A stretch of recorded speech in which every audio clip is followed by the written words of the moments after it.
Bogis Bompema, c'est un aventurier. Ouais, je te confirme ça, c'est un aventurier. Au moins une vie, hein. Ceux qui ont raté vie. Mais Bogis a raté la vie, papa.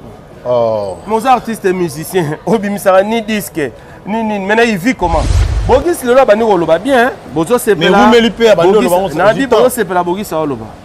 Quand il y aura une réaction de la part des fanatiques de Werason par rapport aux propos de Bogis, Bogis va assumer la responsabilité. Ça, je vous dis. Alors bien, Roya Kinshasa, Bogis, cher frère, cher Bogis, cher musicien fini, Bogis, nous t'attendons à Kinshasa. Yaro Kangsawe à Kinshasa pour la Banzembo. À propos de Yara Kinshasa, tout le Kinshasa. Nalobi, cher musicien fini, Bogis Bompema, nous t'attendons à Kinshasa. Mais si tu veux mettre ta main dans la moto, ose. Merci. Comme on a besoin de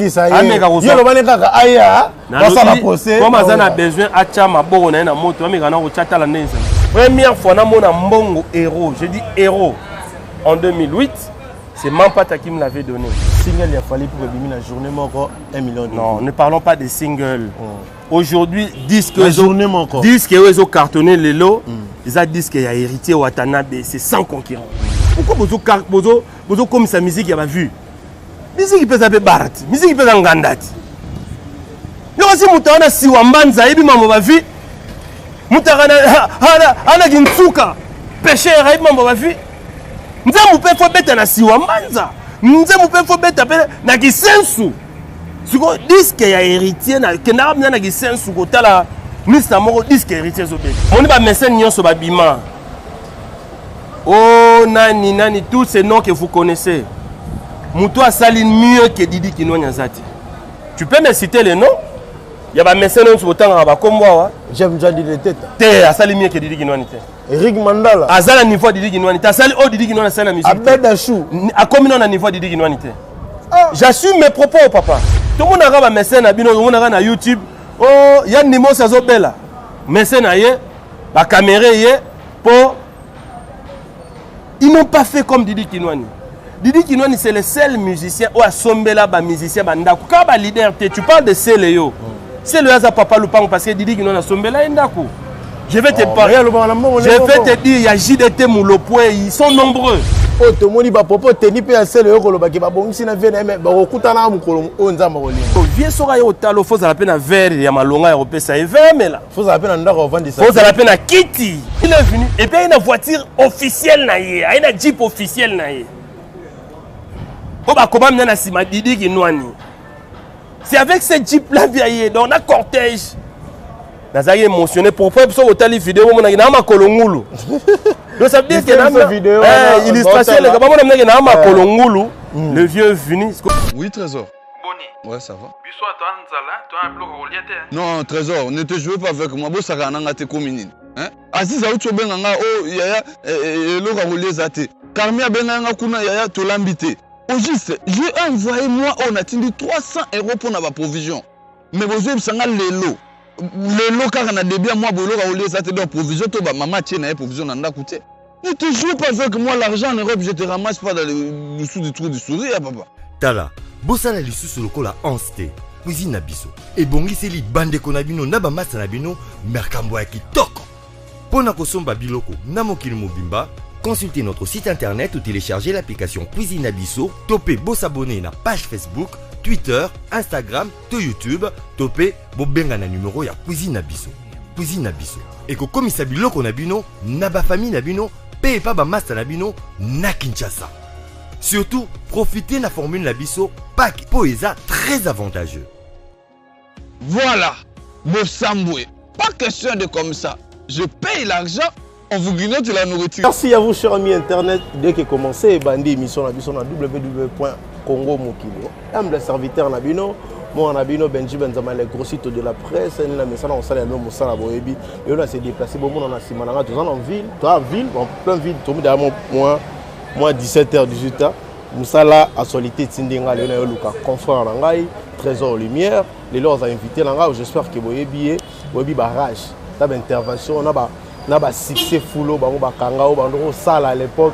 et puis ti siko mamunyo so boza na mitu na bino na bi comme na mitu nanga et vous avez question nanga on peut s'inviter na mbota para pesa ba balinga nga mbote. Bonjour Trésor Lumière. Non, bonjour hein, bonjour Benzema Benji.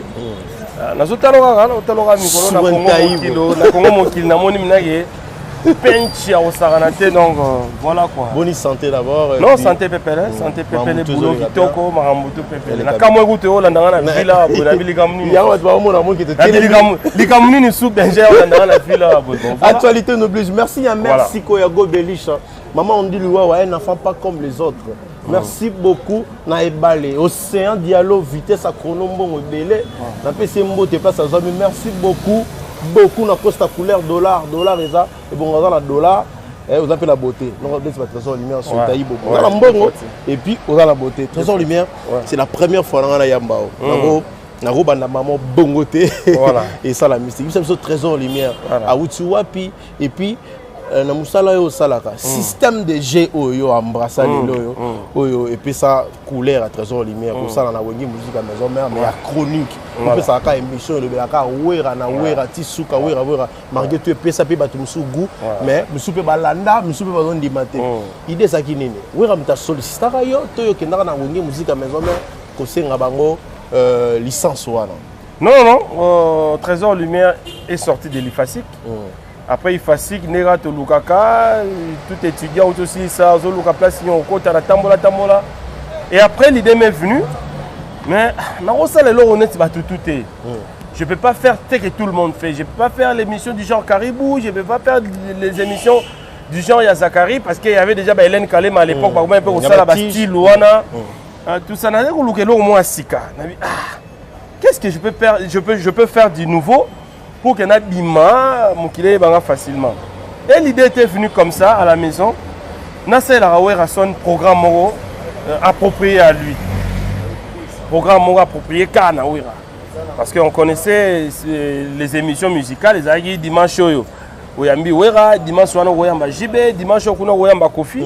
Mais ngal ba bon, wera est tellement grand. Tota la bisognon à l'époque, ce que wera était en train de faire comme succès, comme makamna mais c'est comme si dans l'émission, on ne lui accordait pas assez de temps pour s'exprimer. Parce qu'il avait de la matière. Ouera se produisait chaque semaine. Ouera se répétait 3 fois la semaine.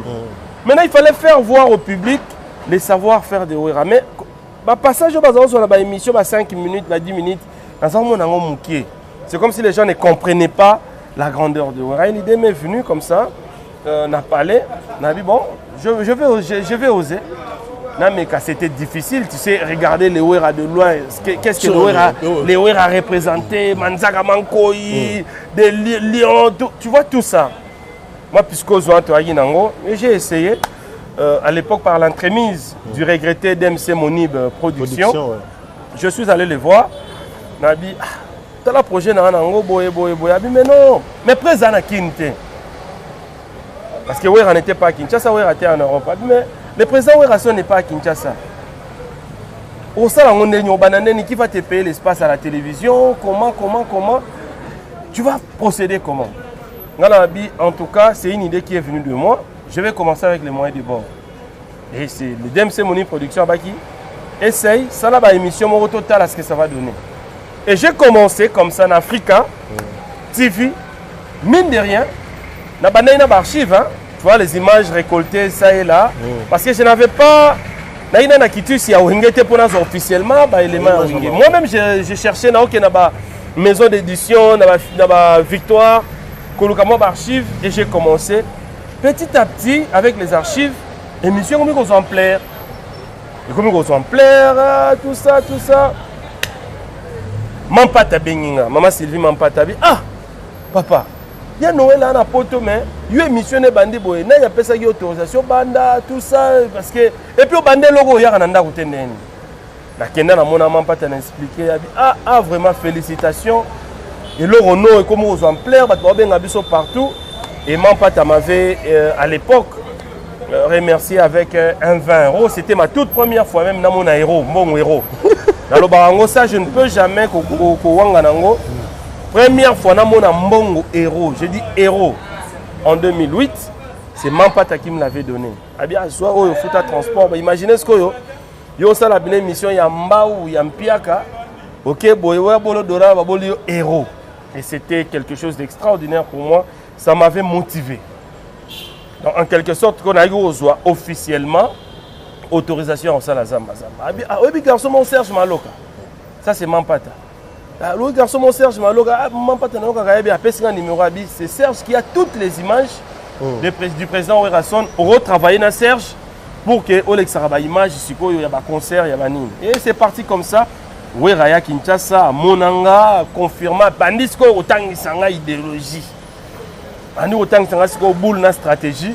Ne pesa zamba zamba ba sponsor ba vous avez déjà fanatique à Wenge depuis kala to biso to koli na Wenge. En fait Wenge non d'ensemble.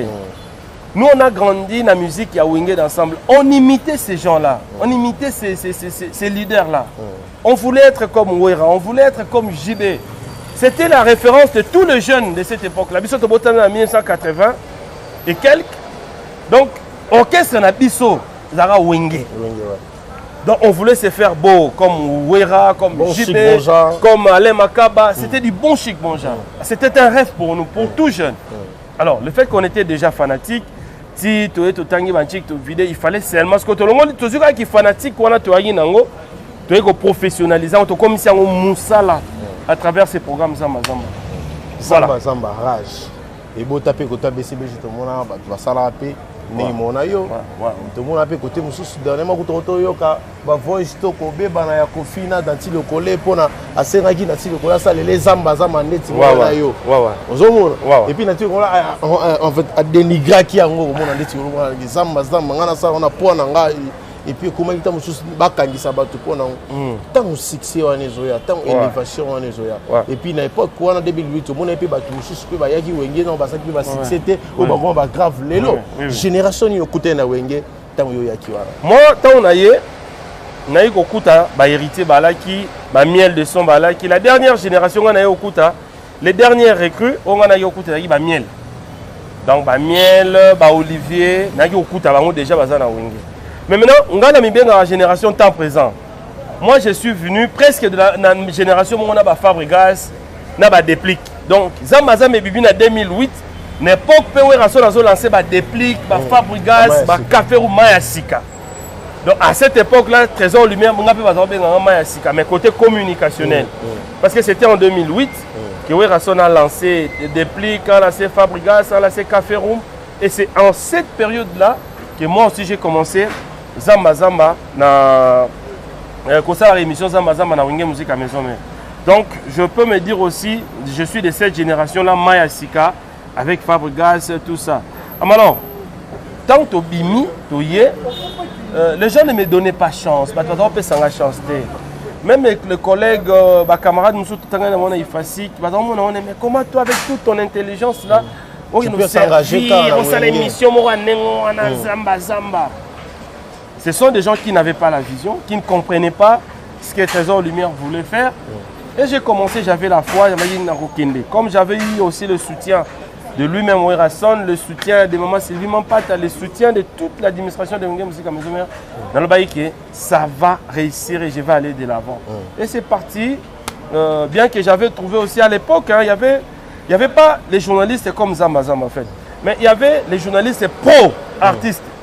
C'est-à-dire que nous, on avait à cette époque-là, à Pro Maison Mère, il y avait Marius Munga, il y avait Joey Bagato, qui était un peu pro Wenge Musique à Maison Mère. Alors, Joka, tu vois, c'était un peu partagé comme ça. Et quand moi je suis venu, dans un style Nanga, aussi avec ses confrères-là, c'était pas facile, hein, parce qu'ils étaient déjà avec Ouera, mais toi tu es qui pour annoncer la Ouera émission, c'était pas aussi facile, l'intégration avec les confrères, aussi avec les amis qui étaient dans Wenge Musique à Maison Mère. Dans le monde de la musique, c'est toujours problématique. Hein. Tu vois des maîtres, des crocs en jambes. Mais Ouerasson m'avait aimé, m'avait soutenu. Ouerasson avait dit, tu as eu ton idée, je le soutiens, la PCO stratégie, la PCO matière, tu vas réussir. Et j'ai réussi parce que na lingage loronanga, parce que loronanga na wutagi nango na ndoto. Na matérialiser ne pesa o pesa ba poto pesa ba sponsoring pesa nenge pesa. Donc maintenant nous sommes en 2021, ça fait 13 ans raison. Que cela existe, donc voilà. Zamba. Aux avons ça na Wenge. C'est-à-dire équipe ya Wenge dans la carte. En fait, ils ont entreprise wana loboko moko ya Wenge IOP. Parce qu'on dit nyonso wana balobaka. Na Wenge ba 12, ni pour ça on doit avoir 12 heures mon pas. Bon, je ne peux maman à 12. Pas 12, bah tu vas comprendre à 12 ma belle. 12 c'est un état d'esprit en fait. Mon nouveau rasco le loi du mission état d'esprit contre vous. C'est-à-dire 12 c'est état d'esprit. 12 c'est une façon de te faire grandir. C'est une façon de te dire que aux hommes Bali, tu dois te battre. C'est ça 12. Nous avons compris ça dans ce sens-là. Oya penabo ewenge pas mettre à bête mbata. On comprend? Imaginez yo type na mon étudiant oye, oya na mettre pas. Mais ce que so yo zuka mbata wana. Ola tiango obomi musala. Ce sont des gens maintenant qui 12, basora 12 dans nenga mabe. Ça veut dire que oye à l'époque, la samba nanu avant comme tu la carte il y avait ba FBI, il y avait ba manzaka mankoyi. Donc avant que tu as la carte la samba, par où tu vas passer? Donc on bleu pena ya ba manzaka mankoyi, bleu ya ba FBI. Tu devrais passer par tout ça pour okoma oyo zali. Mais alors, nous avons... Non, héritier, c'est un état d'esprit. C'est un état d'esprit. C'est un formateur. N'est pas un encadreur, c'est un formateur. Te donne la façon dont tu dois te porter, la façon dont tu dois te conduire, la façon comment il faut ça là, Werason te forme. Et puis dans l'action aux âmes mobali, Werason te montre comment pécher. Werason a pierre à moutadi, en oyo, tenir au péché. Werason a zohambi si t'es au péché. Donc Werason a collé sa ramouta, comme sa ramouta, mis en état d'esprit. C'est ça, les gens peut-être pas comprendre à 12. Donc 12, bah, tu vas comprendre dans le mauvais sens, c'est cet état d'esprit là où Werason a transmis ta rabat. Et nous avons compris ça dans le bon sens. Il y a un repère comme ça biso autozali et puis ça biso notoriété oyo et puis ça biso kilo oyo et ça la peine là les autres ça bah trésor en lumière. Trésor en lumière. Tout ça on a actualité à l'équipe mais tout me consolant parce que c'est la première photo tout ça on a eu. Ça fait 2 mois on est au na place Schengen, l'espace Schengen plus de 4 concerts annulés. Voilà. Je sais qu'il y a Fabrice a reporté pour le 3 et puis il y a Oisé quoi ils ont reporté pour le 25. Bino peut voir victime à bateau il y a dernier annulation, il y a un concert. Tout le monde a dit même que dans la place Saint-Schengen, ça fait même honte sur le monde en Amokili. Artiste, c'est le roi Weranson, beaucoup de talent. Il a fait beaucoup en Afrique. Il a reconnu. Après ça, il a vie. Dans le niveau de Schengen, il a pu mêler visa pour l'embêter à Zénith. Il y a beat. Il y a annulation. Non, c'était pas. C'était une annulation. On n'avait pas refusé les visas. Il faut tenir ça la part des choses. Parce qu'on est venu annuler les concerts pendant que nous, on était déjà, tu as déjà empreinte dans la maison Schengen, on attendait les visas. Donc, annuler les concerts, déjà, bisous au côté ça dossier dans l'ambassade, tout ça, c'est la visa. Ça veut dire que si on n'avait pas eu les visas, c'est par rapport à cette annulation qui était arrivée. Parce que la raison de notre voyage, c'était qu'Okenobe est à Zénith. Parce que quand tu vas chercher à voyager au dossier, il faut donner la raison de ton voyage. Et notre raison du voyage, c'était qu'aucun des concerts à Zénith. Alors cela ne pouvait pas être effectif, à cause de nos visas, tant qu'ils concerts ont été annulés. Donc c'était ça la réalité qui avait fait que le concert est annulé. Bon, concert est annulé, on en a assez parlé. Mais on connaît la situation, on connaît tout ce qui se passe en Europe avec mais côté Moussou non, ils ont une annulation, ils ont G de la Fara, donc ça en fait concert ils ont monté parce que c'est totalipé. Pour concert ils ont papa. C'est dit tout ça totalipé bien. Tout le monde a fait un abonnement moment pas dans la liste comment on a qui concert ils ont pas à qui dans les States. Ailleurs on est sur Nicodème. Non, c'était avant, Nicodème c'était bien avant. Nicodème, c'était vraiment bien avant. Ce n'était même pas lié à ce concert des Zénith. Mais Azaki, déjà, mais il y avait les programmes, mais c'était bien avant, bien avant. Alors, toi, ça il est resté, ça, je ne sais pas. Il est aux États-Unis, selon les informations. Il est là-bas, je ne sais pas. Voilà. Ça, Nicodème, c'était avant. Mais, comment dirais-je, Kolobake, il y a qui il est là avec l'Internet, avec Google, avec tout ça. Il aura le côté à soutien. Moutache Tembe, au quotidien en internet, au Bétit, au quotidien site à Zénith, au Tali, tout était là. Le site à Zénith, il y avait le conflit. FNAC. FNAC était grabillé, FNAC était grabillé avec l'équipe nationale de la France. FNAC était grabillé avec match à Paris Saint-Germain. FNAC était grabillé à concert. Il y a à Zénith. Donc ce n'était pas à niveau que nous avons l'aventure. Donc le concert était bel et bien confirmé. Mais avec ce qu'on est en train de dire, les réalités de nos frères vivant en Europe, qui se disent combattants, ils ont écrit des choses, tout ça. Et cette annulation était arrivée, mais Werrason ne baisse pas les bras. Werrason ne baisse pas les bras. Il y a beaucoup de choses qui nous attendent. Et notamment, il y a une surprise, peut-être éventuellement pour les États-Unis d'Amérique. Werrason n'a baissé jamais bras parce qu'il y a eu découragement venant de Batumoro Boye. Ils ont une équipe, il y a Batumoro Bailingi. Non. Challenge. Werrason est fort. Et ils ont et puis c'est passé, et Werrason continue la vie. Wengi musique à maison, yo sala na kati. Vent. Eux auto les kasiko, ba vent auto donc on a intervention ba papi les princes na ba TV. Intervention il y a ba Roger ko soit na ba Sankara, ko na Sankara ça la vidéo na kombo fali pour prendre la vidéo ya fali et traiter qui makambe belé o sala ki. Bino mo na Wengi tango no mo na Sankara lo bela fali. Côté kuno mo na ba Roger ba lo bela ferré. Au mo na kuna Sankara azoboa qui la dynastie Mabé. Voilà. Nous sommes à Wengi. Et puis tu choses à 12, tout ça m'a solo ko salama.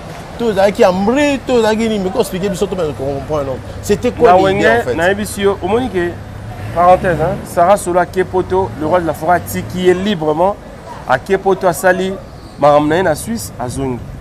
Werrason, c'est pas un dictateur. Werrason à Lingaka, il prône l'indépendance d'esprit, l'indépendance d'idées. Na Wenge musique à maison mère c'est ça. Donc ça veut dire que c'est pas dit parce que tu as Wenge, tu as contraint aux Alarana, il y a une pensée moko. Donc yo za na pensée na yo, ngape na pensée na nga. Werrason a lingango, et comme il y a mabete, et comme il y a bitumbate, comme il y a boete, mais du moins divergence d'idées. Ça veut dire que yo opinion na yo ezaya yo. Opinion na nga ezaya nga, il n'impose pas à qui que ce soit opinion mo, il faut de la carte bongo. Donc, si on a papi les princes, papi Roger, Sankara, il y a divergence d'idées. Mais ça, on a Werrason n'est pas dedans. Ça veut dire que Sankara, Azopé Samakambo, Azoloba Makambo, Ndeng Azoloba Wana, papi Roger, Bazoloba Pende, Bazoloba, Yebsanga Pena, Moneti Wera. Aotinda, Pi Roger, Aotinda, papi les princes, a attaqué Sankara parce que Sankara Azoloba Mamba Fali, et Bandin Nengeni, Wera Roko Mana niveau Nandeni. Oui, rangoto mone mukie ou comment? Et tout le barman n'engezali. Oui, Werrason tout mone mukie ton n'engeni. Ça jeune talent. Werrason a tout fait. Werrason a ça là clip il y a danger qui bousampi par Werrason a ça trophée, a ça kora.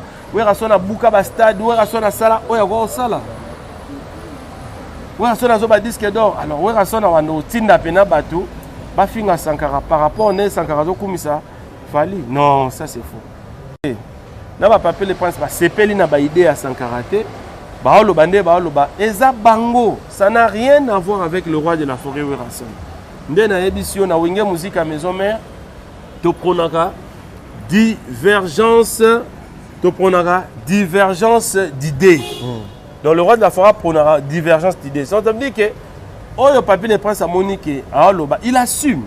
Oh, puis Roger Monique, il assume. Mais ça fait désordre. Oh, le père Sankara Monique, il assume. Ils ont ça, la désordre de Global qui est Sankara Longo là, il y a bien ça. Non, il y a domesticité, il y a ça la power, ça ce n'est pas. Ça, ce n'est pas. Ça, ce n'est pas. Mais qu'est-ce que ça a à voir? Qui va foutre à Kete na Wenge, à Rolonga na Wenge. Nena Ebisio Awa. Wenge, eza entreprise ya munene. Ba compartiment na Wenge za la communication te. Nous avons l'administration, nous avons l'orchestre, nous avons la fondation, nous avons beaucoup de choses. Quand on sait que service car il y a Wenge za la communication. Donc ça veut dire que ceux qui ba communicologue ya Wenge, ba porte-parole, ba ça la moins échange d'idées entre bango. Qu'est-ce que ça a à voir avec Werrason? Entre bango, vous avez vu Werrason Nakati. Non. Vous avez vu Wera se mêler à ces histoires. Vous avez vu Wera faire des déclarations, le bagana bengani Sankara. Non. Vous avez vu Wera faire le bagana na tindagi batuwa. Non. Ça veut dire que ESA échange d'idées, divergence d'idées entre les porte-paroles qui n'engagent nullement Werason, qui n'engage nullement Wenge Musica Maison Mère. Donc ceux qui piroger, ils vont s'opposer à Makambo Sankara. Ceux qui papier les princes vont s'opposer à Makambo Sankara. État libango. Ceux qui pèsent Sankara, État lié, Werason n'est pas dedans dans tout ce qui se passe entre le porte-parole. Ça veut dire que Sankara Zakana, Wenge Musica Maison Mère. Yolo, Sankara na Bandal, va les chercher. Toutes les questions, Wenge Musica Maison Mère. Il est mieux positionné pour te dire s'il est là. Mais Sankara, c'est un frère, c'est un ami. Est-ce que ça orchestre? Non, papa, il y a un orchestre na Congo. Il y a un orchestre na Congo, il y a une matière. Neti Wenge Musica Maison Mère. Sankara, la folie qu'il fait, tout ce qu'il fait, il ne fait mieux faire ça que na Wenge Musica Maison Mère qu'ailleurs. Qu'on ne te trompe pas. Et Simba déjà place Moroboy. Son mec en place Monsieur Simba. Donc Sankara et le nôtre, il est là, il n'a fait aucune déclaration pour le Bagalongo. Si il y a une question, mais on place Monsieur Simba, tu place avant de passer à Banjunga, oui, on a passé à comment Banjunga Fali. Moi je suis Nana Ketchup. Naza journaliste. Va chercher Sankara, pose-le lui la question. Mais au travail, il va te répondre. Donc ça veut dire que moi, ce que je sache, Sankara est avec nous, il est là, il continue à faire son travail. Il sera ça, on a pu rejet.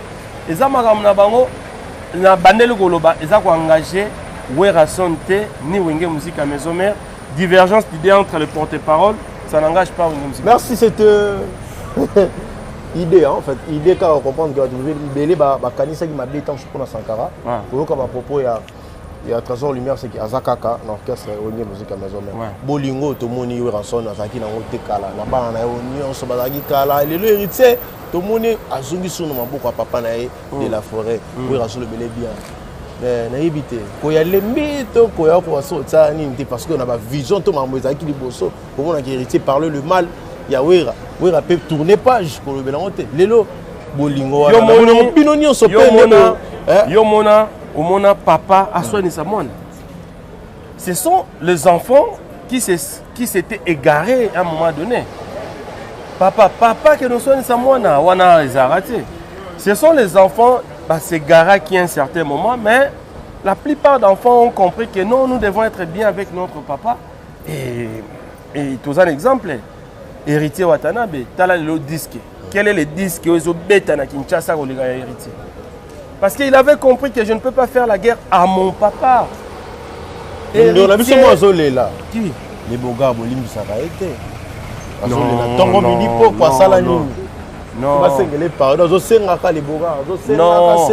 il a fait. Non. Est-ce qu'il a quel problème avec Wera? Nengo mon héritier, c'est là qui est fort. Il n'y a pas Wera. Il a présenté disque Ayaki. Si les Bogards fait la même chose, pourquoi pas? Non, ça sont des.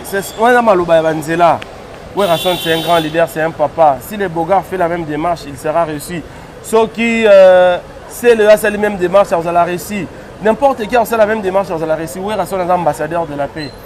Donc, Azam Moutoyo, Azana Moutema Moko, pas comme les autres. Donc, il y a ça l'effort, il n'y a pas papa.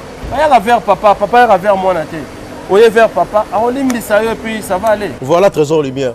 Tu vas la biso, sur la tenue question, tu ça là vraiment pas si. Nous on a biso mon frère, on a biso Bogis mon père, on a biso Yebié. Aza Mouto on doit être à BCBG côté un camarade à patron na yo. On a habité sur bien ex camarade à patron, on tu dois avoir camarade. Pour redéclarer plus de 3 chansons na yo Wera Zoua depuis 90 depuis 2000 ans 2000 ans Wera pesa mbongo tetilelo. Mais Batunion so ya pesa mbongo, apesa banzemo ba pesa mbongo. Mais à traiter patron na moyibi na TV. Et puis tout ça tala ba popo na ko traiter moyibi ki ayiba ye banzemo na pesa mbongo te azoya kisasa oyo. Ba osamba na Wera. So ki kisasa eza ya Wera. Ba osamba na Wera. Tisuka Boromo na wera na prison pour appeler ça mon. Merci. Naobi. Yozarana de la forêt. Bogis Bompema, c'est un aventurier. Ah. Ouais, je te confirme ça, c'est un aventurier. Au moins, il a vie, hein. Ceux qui ont raté vie. Mais Bogis a raté la vie, papa. Oh. Mon artiste et musicien, Obi Misara, ni disque, ni. Maintenant, il vit comment? Mais il y a beaucoup. Il y a non, il vit comment? Parce que tout le monde doit vivre de son travail. Un artiste et musicien vit de son travail. Au salaire album, mais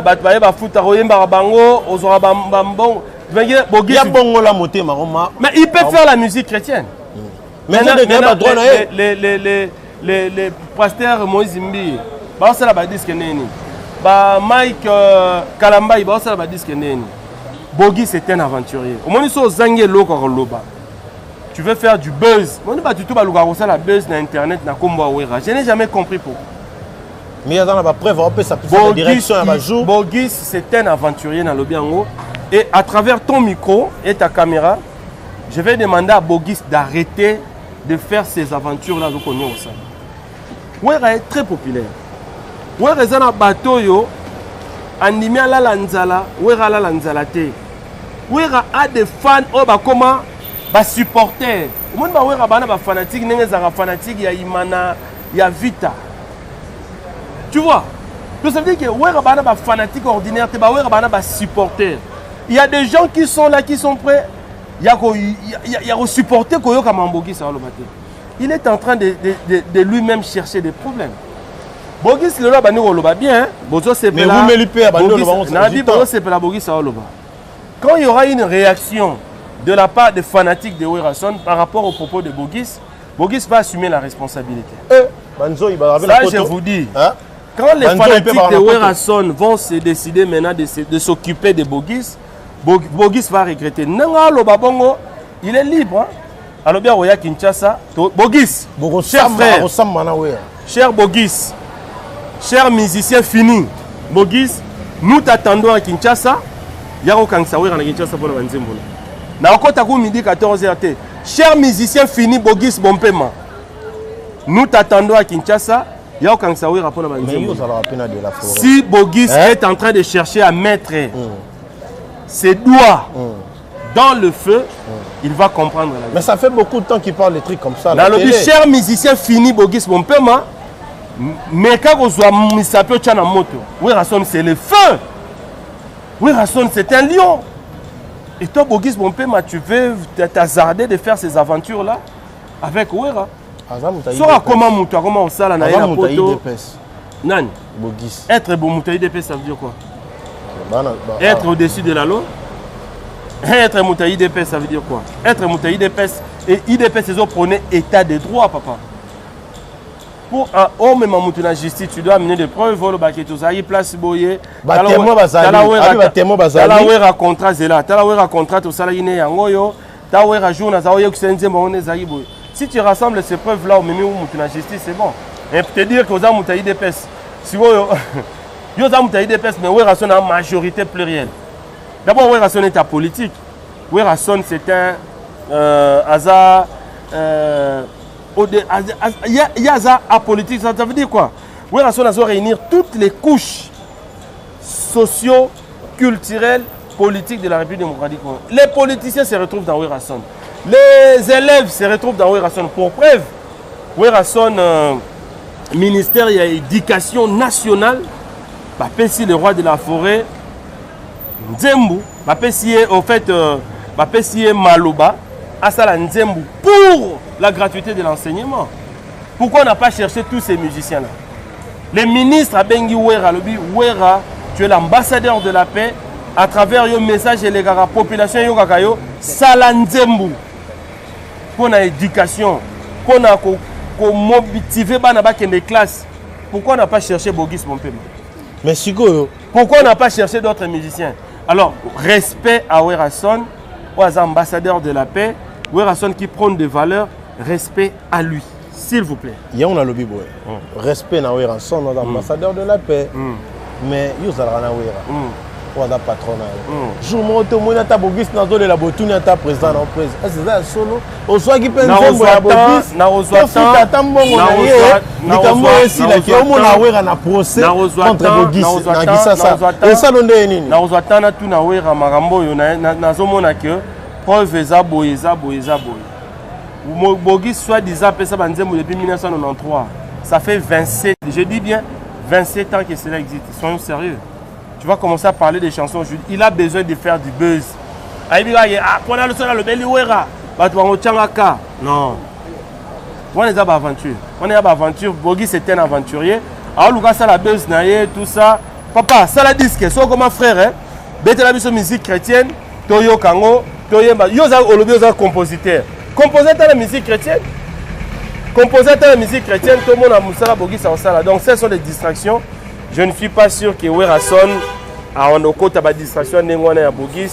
Et puis Bogis n'a pas le poids de Wera, ni sur le plan social, ni sur le plan musical, ni sur le plan de la notoriété.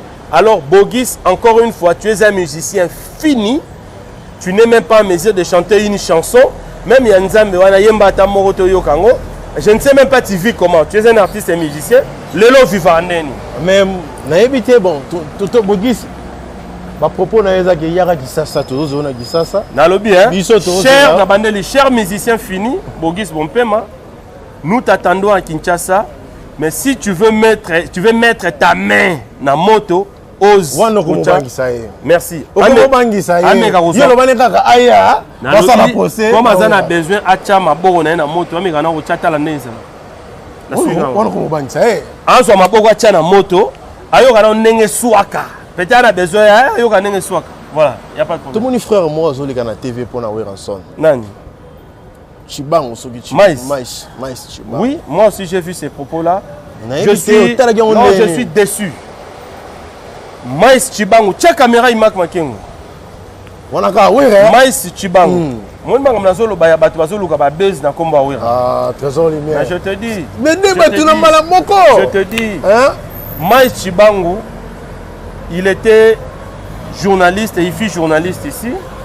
Je ne sais pas, à ça là, il paraît avec le concours de sa femme, avec le soutien de sa femme, à ça la chaîne Morochat, on connaît le comportement de Maïs Chibango. Moi, je suis journaliste et je connais son comportement.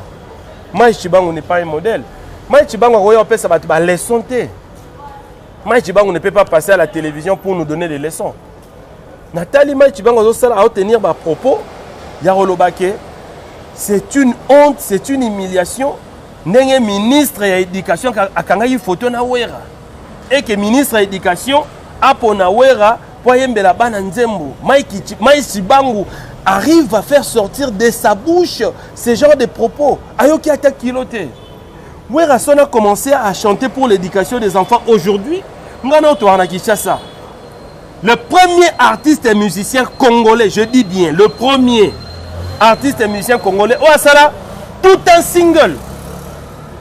Voilà, on a 2002. Tanga mona avec ba Ferré, avec ba musicien Nyonso. Je dis single Mobimba, Wera Sala, éducation pour tous. En 2002, c'était pas aujourd'hui. Le ministre actuel n'était même pas encore ministre. Toye, ayo remixango lisusu. Toye, Wera Son a tout un album. Maïs Chibango, cher frère, cher confrère, écoute-moi bien, peut-être aux années Mamouna Ibisaote. Wera Son a tout un album pour Izipa. Je dis tout un album. Mais pour l'entreprise à mon Mais pour l'entreprise, Izipa, ça veut dire quoi? Izipa, Moutazoua Initiative, Izipa, c'est un Congolais. Le regretté Martin Ekanda. Paix à son âme. Paix à son âme. Tala lelo Izipa, comment ils ont formé des informaticiens dans Mboko. Congo, nous avons des grands informaticiens grâce à l'Izipa. Wera Son a tali savoir-faire. Quel est ce Congolais là? À cette institution yaboye, académique yaboye, merci, académique yaboye, pour soutenir les enfants. Surtout les étudiants dans le domaine informatique. Wera Son a tout un album pour soutenir Izipa par rapport à l'initiative. Et aujourd'hui, Werason sera Kangi photo na ministre. Ton ministre Tony Mwaba, c'est un professeur d'université. Professeur en droit. Alors plus intelligent que le gamin Ichibango. Je dis bien, le pourquoi professeur... les choix de Werason? Pourquoi les choix de Werason? Professeur Tony Mwaba est plus intelligent, de loin plus intelligent que Maïchi Bango. C'est un professeur d'université. Comme ça, la choix à Wera, lui-même le ministre a vu le parcours de Werason. Militantisme à Werason par rapport à l'éducation et à Bana. Implication à Werason. Werason a ça single pour les enfants contre trafic, il y a les enfants soldats. Quel est l'artiste et musicien congolais qui a fait ça? Jibem Piana pour l'éducation. Quelle est laquelle chanson? Pour l'éducation. Mais c'était dans un album. Ce n'était pas une chanson destinée à l'éducation.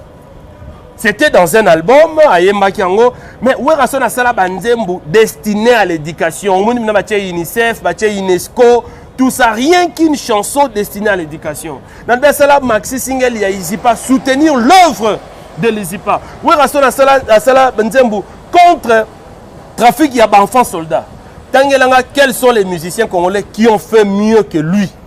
Alors aujourd'hui, ce ministre Tony Mwaba, un grand professeur d'université, Aponi Wera Poazala, ambassadeur Yabana. Mais Werason les mérite mieux. En quelle année Werason a fait ça titre ambassadeur de la paix? C'était pour ses œuvres, c'était pour son implication pour l'éducation des enfants. Moi, je suis journaliste professionnel. Maïchi Bangu n'a pas de leçons à nous donner. On connaît la vie de Maïchi Bangu. On ne va pas venir tout dire ici à la télévision. Mais ce n'est pas un modèle. Ce n'est pas un modèle. Je suis désolé, mais Maïchi Bangu, franchement, cher confrère, tu as dit n'importe quoi. C'est le moment pour toi de t'excuser. Qui a retiré ma propos. A retiré ma propos. En tout cas, c'est un estimé confrère. On a besoin de Maïchi Bangu, à travers ses micros. Maïchi Bangu, à nous le Congo. C'est un frère. Werason l'a beaucoup soutenu aussi dans sa carrière. C'était membre de l'association de Werason. Maïchi Bangu a dans la carte, il y a nous le Congo. Il y a membre de l'association de Werason à nous le Congo. Aéro contredire Bisso. Tout ça là, sortie officielle, il y a nous le Congo, c'était Awana Imka. Nous avons co-animé cette manifestation avec Maïchi Bangu. C'était moi et Maïs. Tout ça là, le lancement, il y a nous le Congo. À la carte, il y a à nous le Congo comme membre. Alors aujourd'hui, Maïchi Bangu, micro, il commence à venir dire n'importe quoi au nom de Werason.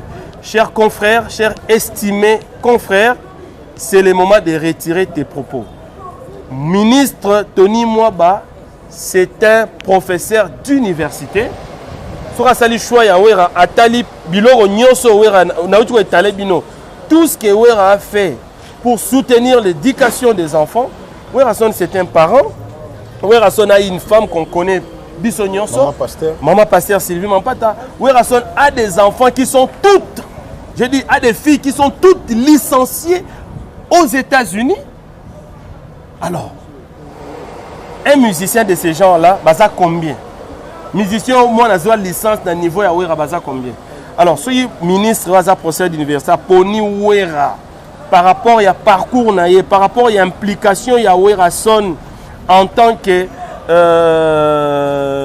musicien qui s'implique dans l'éducation. Tony Mwaba, Maïchi Bangu, Aleki na Mayelete. Maïchi Bangu, s'il vous plaît, avant que non,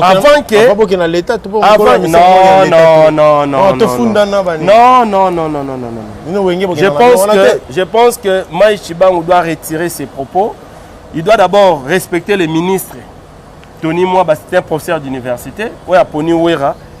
Parce que d'autre part, ils ont manqué ministre respect. En quelque sorte, un professeur d'université comme Tony Mwaba, Maïchi Bangu, ils ont manqué. Donc, on peut s'en Tony Mwaba leçon. Tout ça, on a des limites. Quand on n'a rien à dire, on s'était. Donc, vous voulez faire du buzz dans Komba Wera. Si vous cherchez des postes ministériels, vous cherchez des... Est-ce que vous êtes marié officiellement? Est-ce que vous avez des enfants qui vivent avec vous? Aux papa, aux maman? Est-ce que vous avez moi si? Est-ce que vous avez la minerval?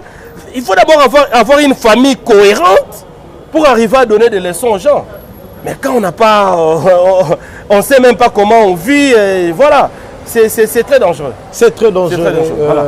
Trésor Lumière, vidéo de circuler l'internet pour l'instant. Au monde, depuis la vie à mécène, voilà. On a vu Didi Kinwani. Voilà. Défi Boé, Netsingai, si on a une fois, oui. Vous avez la deuxième fois au monde. Voilà. Si on a une fois, il y a une émission, il y a une son na Marius na RTNC. Voilà. Il y a une voiture. Na voiture. Comment on a Didi Kinwani. Oh, il y a mon raté. Oh, il n'y a même pas de bois. Voilà. Oh, tout le monde va popo tenir pe à celle qui va bon si na vie na mais ba okutana mu kolom o nzamba kolinga. Voilà. Brusquement moi ko yota la trésor lumière wa sala na wenge musique à maison mais oza camarade na été. Les mérites. C'était quoi en fait? Les mérites. Les mérites. Le vieux Didi Kinwani. Le vieux Didi Kinwani na ba mécène nyonso ba bima. Et ça sans polémique hein. Mon ba mécène nyonso ba bima. Oh nani tous ces noms que vous connaissez. Moutou a sali mieux que Didi Kinwani Azati. Tu peux me citer les noms? Il y a ba mécène nyonso botanga ba komwa. J'aime déjà dire tête. Té a sali mieux que Didi Kinwani té. Eric Mandala. Azala niveau Didi Kinwani té. A sali Didi Kinwani sala musique. Abed Achou. A combien on a niveau Didi Kinwani té? J'assume mes propos papa. Le mécénat de Didi Kinwani c'était sans frontières, sans limites. Didi Kinwani a zela Didi Kinwani a biso totala TV en 2003 avec le vieux Vital Kamere. Bon ça la récolte de fonds pour la guerre na Est. Non, à l'époque, il y a la télévision avec Zachary Babaswe. Le Mola, c'était à la télévision en direct, récolte de fonds pour la agression na Est. Par contre, la ville, moi, à Bukavu, comme Vital Kamera, natif à Bukavu, il y a la TV aussi la récolte de fonds. Tout le monde a dit sur la télévision en direct, Didi Kinwani venir avec 100 000 $ en 2003. Imaginez 100 000 $ en 2003, ça représentait quoi? 100 000 $, il y a banque qui était, chèque qui était, Bouga Mona, Bouga Koukela. Il y a 100 000 $ qu'on remettre dans la TV, il y a Pesango. Zachary Babaswe na fait vert. Voilà, na Vital Kamere à la télévision. Qui a déjà fait ça? Tout le monde a un mécène na bino, tout le monde a na YouTube. Oh, il y a Nimo Sazobela. Mécène na yé, ba caméra yé pour ils n'ont pas fait comme Didi Kinwani. Didi Kinwani c'est le seul musicien ou à Sombela ba musicien ba ndaku. Quand ba leader tu parles de Céléo. C'est le hasard papa Lupang parce que Didi Kinwani a Sombela ndaku. Je vais te parler. Je vais te dire, il y a JDT Moulopoué, ils sont nombreux. Oh, ils sont nombreux.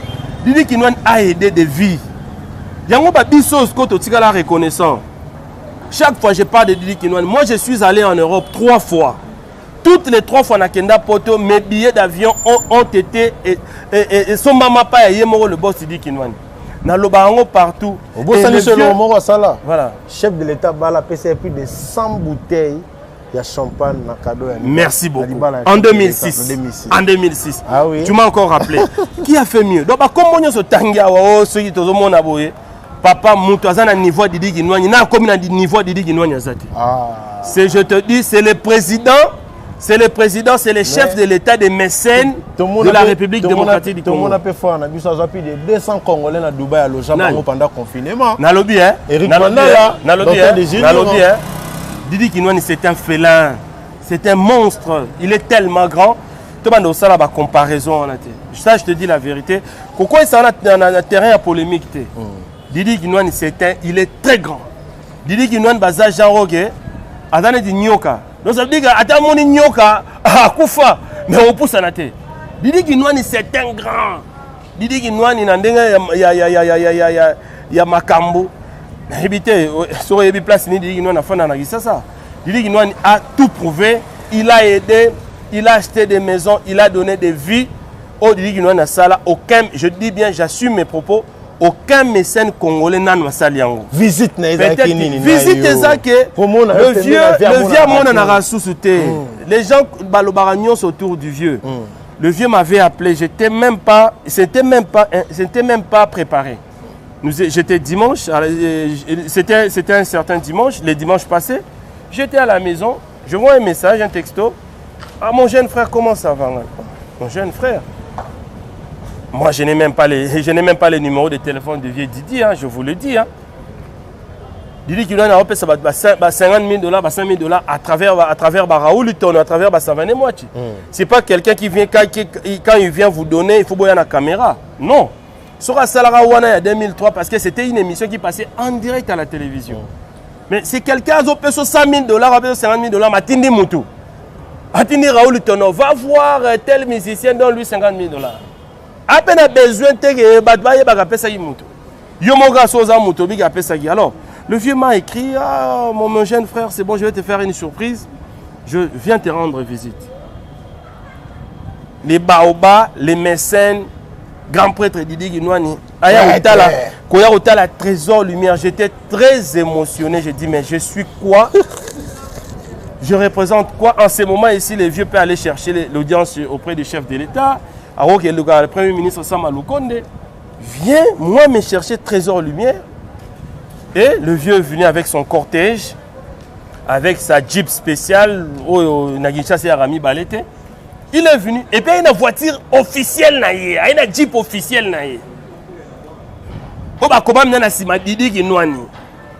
C'est avec cette Jeep-là, on a cortège. Je suis émotionné. Pourquoi il y a une vidéo où il y a un kolongulu. Donc ça veut dire que l'illustration, le vieux est venu. Parce que le vieux sera au talo, il faut la peine à verre, il y a malonga européen, ça est 20 mais là. Il faut la peine à ndar au vent. Il faut la peine à Kitty. Oh, viens au fan parce que lui c'était noble. Alors le vieux est venu, il m'a félicité, il a dit ah bon courage. Je ne pouvais pas m'attendre que tu pouvais être aussi organisé. Continue, va de l'avant. Et voilà. Donc, Batou, Nagishasa, toi culture moko, toi culture moko, Moutouswa et Otalo fois Kabelayo. Le vieux c'est un multimillionnaire, c'est un millionnaire. Mais le vieux peut venir aussi chez moi, n'a joué à ta œuvre d'art peine à vieux. Souvenir. Tout le monde a un peu de champagne et d'image. Oui. Pourquoi Moutou déjà honneur le boss dit qu'il y a un seul Goya Otala papa. C'est plus que tout ce qu'il peut me donner comme cadeau. Si on a une chose à Kabila, 50 000 $, mais à travers bateau. Netinga bona bengi Dario 50 000 que nous pèse à Moutuboye. Bajiga. Voilà. Mais si on dit qu'on a un hôtel donc cadeau qui qu'on les visite wana exaté. Donc ce que le vieux a fait, c'est plus que tout ce qu'il pouvait me donner comme argent, comme boye. Oya sali wo. Donc je continue à fêter. Merci encore une fois, à travers ta caméra, à travers ton micro, le boss, le méga patron Didi Kinouani.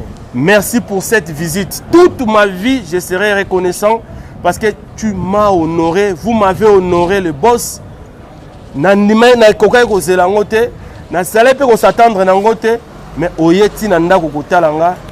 boss, merci. C'est plus que tous les cadeaux que le boss Didi Kinouani pouvait me donner. Merci beaucoup. Tout le monde a besoin de souka.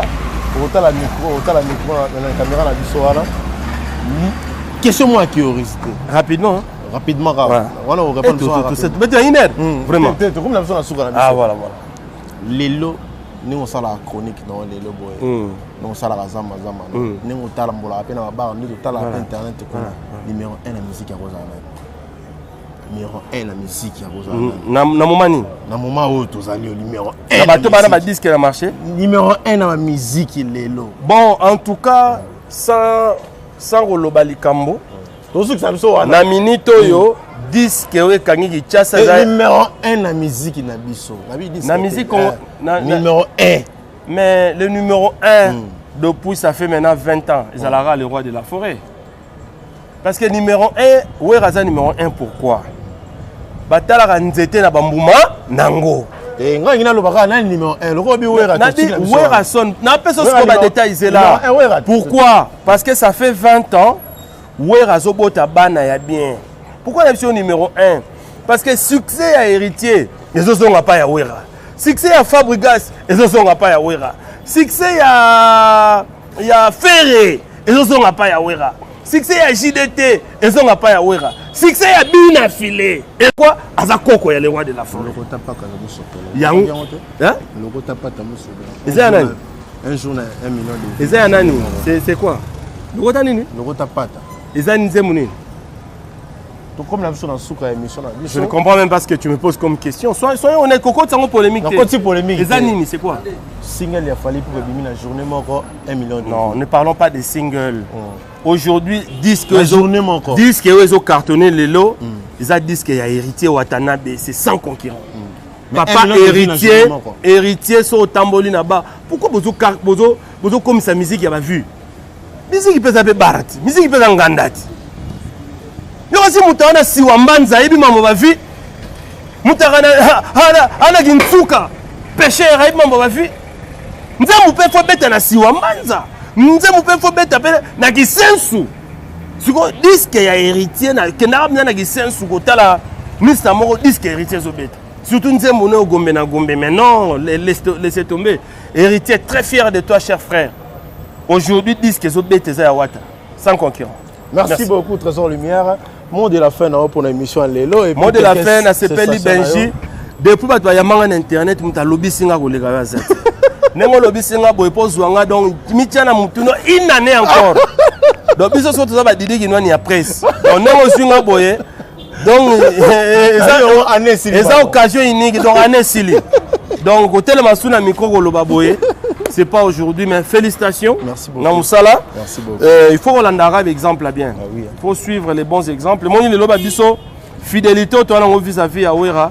Les locaux ont visite, il y a mutu munene nengwana netididi qui noani. Et ça bah fruit donc. Vous qui venez, dans ce cas fidélité. Vous allez on a Congo Mokili, reste fidèle. Là on a Ado Youé, on a Nel Kaba Fosset, on a Sim Sesele. C'est un groupe d'individus, mais il y a idéalement. Oui. Tu peux pas dire d'ailleurs, il y a danger. Ça l'appelle Ronayo. D'ailleurs, Nel Kaba Fosset, ça l'appelle Rono. Mais depuis combien de temps ces gars-là sont ensemble pour une même cause? Dans la vie, les pambolines ont la place aux alliés. Nous avons trésor lumière dans Zamba Zamba. Nous avons Zamba Zamba. En aucun moment, on est comme un musicien. En aucun moment, on est comme un chanteur. En aucun moment, on est comme un guitariste. Donc, tout mon esprit, c'est ça que je vais vous dire. Fidélité na Moussala, Yangone Matisara Motu. Grand merci à Darion Toto Bajiga, Blanchard Mabala Mogondia Isse Miyak, Alexis Ngangala. Merci à boss Steve Loufalanga, l'héritier du trône. Deux fois, boss Tatilito, Anissé Lukunga Kasa Japao, Bana Poto na Pesibino Mbote, et sans oublier le boss Didi Kinwani. Grand merci. Boss. Francis Siamundele. Balobi Mikolo Yem Tassimbi Zamba Zamba. Tous les PC Makamupo. Papa doit aller en France. Mais Francis Siamundele est aux États-Unis. Kito. Merci beaucoup. Merci Koyago Belisha. Maman du Louawa, un enfant pas comme les autres. Merci Ko. Merci beaucoup. Océan Diallo. Vitesse à Mbongo. Alors Mbongo est belé à dollar. Dollar est belé. Et tondi et sopanaka ekoya wana yimo loba na ngalobi naza muta mo pepe benji so mo pepe 500,000 ebima ekobima kaka so pe mo pepe 500,000 ebima ebimi kaka. Merci beaucoup na Costa Couleur lelo zaki Trésor Lumière azaki invité na lelo bomoni to partager ensemble bon comprend bon ba dire na et puis te bige la prochaine fois to rejoindre pe susu malgré tout aussi provision déjà. Merci na batutu balinga ayo toto ba shiga na pese bote ye so moni ka na boso ye bage lumière dans si merci na ba et tout abonner na biso tout oba s'abonner ba s'abonner te a kande bozanga nulle part ailleurs boulon de topesa. Merci à vous, bye, à la prochaine, bye. Ciao. La maison Stelman vous propose des prestations de qualité pour vos gâteaux de mariage, anniversaire ou autres événements. La maison Stelmag vous propose aussi des gâteaux personnalisés pour vos anniversaires ou autres. Contactez-nous au 06 63 30 36 83 ou encore au 07 81 83 15 74. Vous pouvez aussi nous contacter sur la page Facebook Hostelmag.